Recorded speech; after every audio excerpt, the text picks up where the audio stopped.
A satanic ritual backfires in Megan Fox's and MGK's face. In 2022, Megan Fox sat down in that Glamour magazine interview and with a straight face told the world that she and Machine Gun Kelly drank each other's blood. I guess drank each other's blood might mislead people, or like people are imagining us with like goblets and we're like Game of Thrones drinking each other's blood. It's just a few drops, but yes, we do consume each other's blood on occasion for ritual purposes only. She told the world that it was just a few drops and for ritualistic purposes only. For ritual purposes only. Do not be afraid. There's nothing to see here. It was just a few drops for a satanic ritual. She then goes on to say this. He's much more haphazard and hectic and chaotic, where he's willing to just like cut his chest open with broken glass and be like, take my soul, let me bleed on you.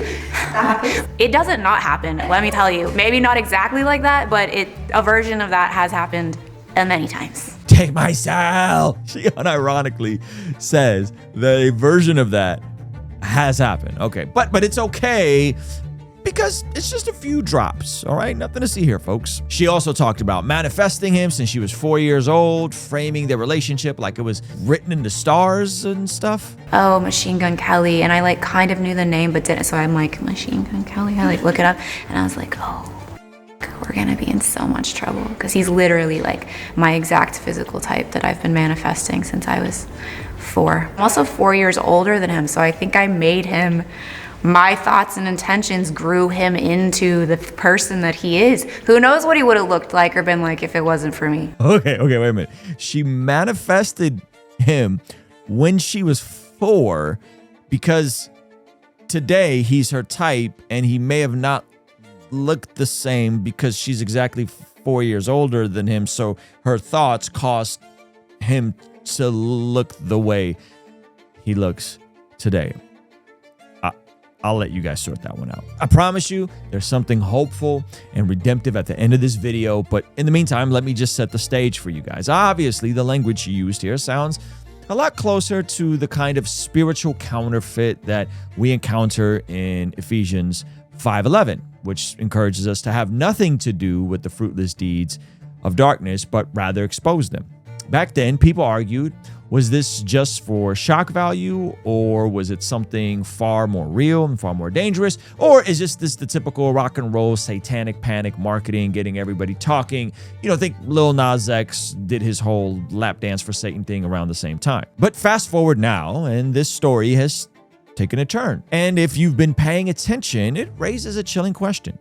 When you open the door to certain spiritual practices, even if you call them symbolic or art, can you really control what comes through them? Today, we're going to look at a new podcast with Machine Gun Kelly, MGK, where he reveals something that may shine a whole new light on this entire story. But before we get into that, guys, my name is Ruslan. Thank you so much for tuning in. If you're new here, leave a comment. Let me know. I'd love to peek in and say hello to some of you guys in the comment section. And some of you guys may or may not know this about my background, but I actually was a professional independent hip-hop musician from 2015 to 2020. So conversations like this surrounding music and surrounding media and surrounding art are near and dear to my heart, because I think sometimes art and beauty and music can be a great tool to point people back to the creator, and other times it could be a massive hindrance to keep people bound and in shackles and opening themselves up to false ideologies that keeps them stuck and away from what they really want and just don't know they want. And I think this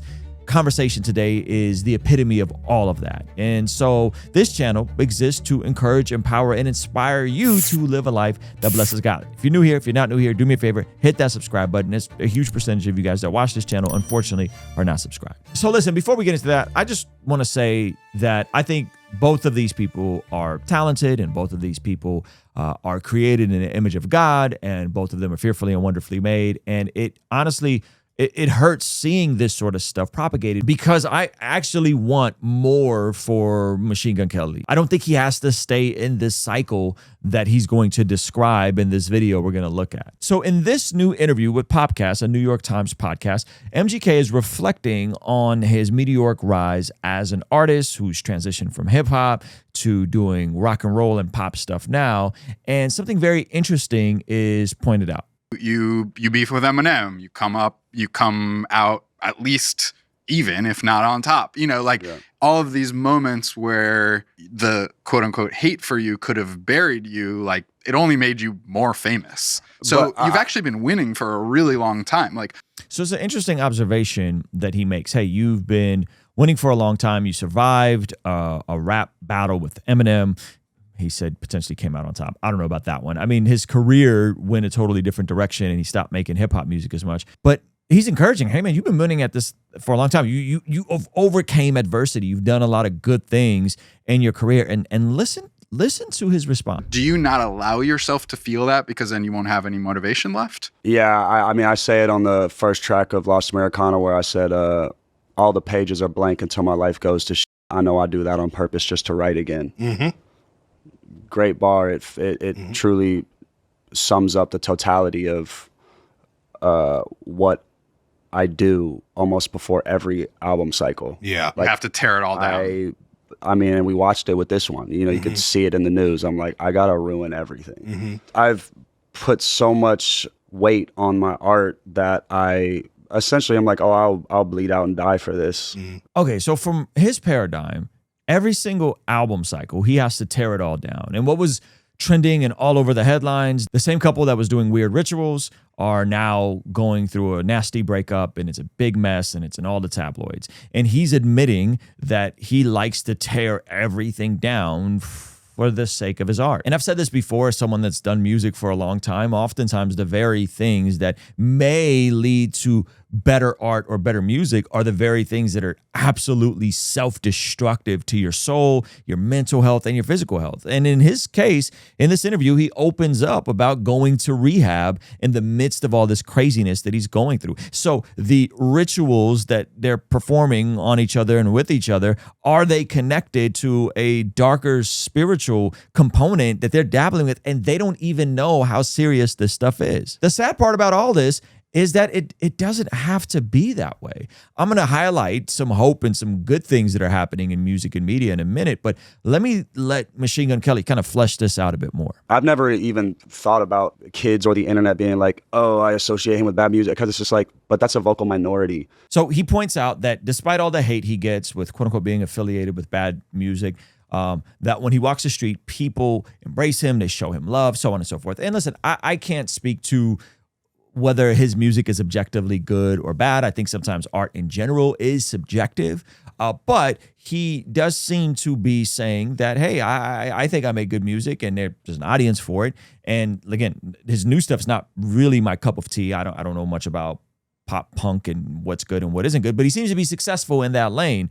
And so he's saying, hey, I'll bleed out for my art. I'll lay it all down for my art. And I'll put myself in awful, tumultuous situations for the sake of art, for the sake of making good art, even though my personal life is a complete train wreck, even though I'm addicted to drugs, even though I'm going through these weird ritualistic things that then cause more emotional damage to myself. It is such an interesting paradigm. But then he makes this statement where he connects where he is in his career to the folks who were on the XXL freshman cover with him. I think I'm one of the, I don't know, 5 people from any of those XXL freshman covers that sells out stadiums and arenas, that has created an unwavering legacy and given. I think what we should focus on is how much I've given to entertainment. It's not easy to, make some of the vulnerable choices I've made or the bold choices I made or to step up to certain things where I'm like, I don't want to, but I'll if I have to be the one to do it, I'll do it. There's this subtle lie that I think he really believes and that is seeping out here, which is,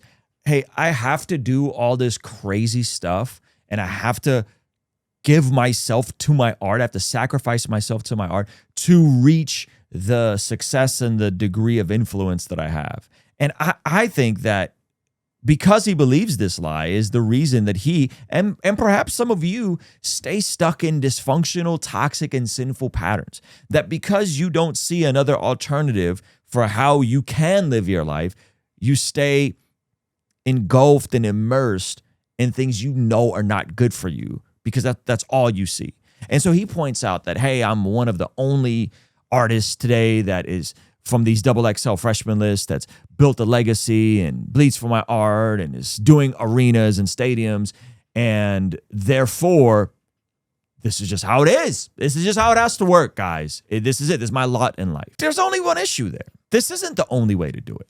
that if you were looking at the macro of even what's happening in culture and with the shifts that are happening, is there are other artists that don't do any of this sort of stuff, that don't participate in blood rituals and don't sacrifice their physical and their mental health and their bodies through addiction and drug use and rehab for the sake of their art, that there are people who go the opposite route and are massively successful, dare I say, more successful than MGK. Now, here is Machine Gun Kelly's monthly listeners on Spotify, and that is a lot of monthly listeners, 17 million monthly listeners.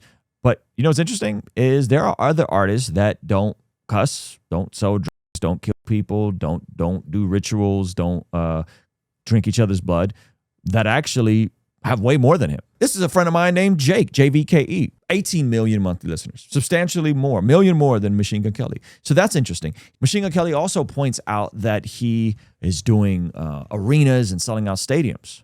Well, we've been highlighting on this channel that there are Christian artists now that do arenas and stadiums. Here's Forrest Frank, who actually just surpassed Drake in monthly listeners on Apple Music. And that's actually me and my son right here, somewhere over here in the side of the stage. This is him at the San Diego SDSU arena in front of over 11,000 people. Here is Brandon Lake and Phil Wickham. Phil Wickham, also a friend of the channel's, headlining BMO Stadium.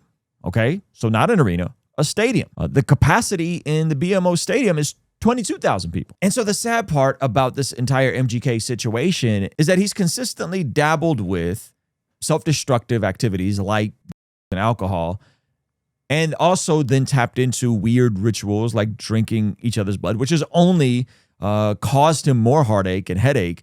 And he thinks that this is a part of the cycle and what makes him a brilliant musician, a successful musician. And the truth is it's just not. That mold has been broken a long time ago. And that right now, because of folks like you who watch my channel, because of folks like you who may listen to Phil Wickham and Brandon Lake and Forrest Frank and Indie Tribe and Hovey, that there's a real shift happening right now where people, most people, I'd say that more people than ever before are desiring something new, something different. You see, I've been walking with Jesus for almost 25 years, and I'll tell you what, I've never seen a Christian musician headline stadiums. Never. I've seen people be in stadiums like a Billy Graham crusade. I've seen people do arenas on a massive tour like the Rock and Road Worship Tour with Lecrae and 7 other artists. I've never seen a single artist like Forrest Frank headline an arena tour and sell it out multiple nights. And so I think we're on the precipice of something totally different. And so it breaks my heart when I see a guy talented like MGK consistently dabbling in this weird ritualistic stuff with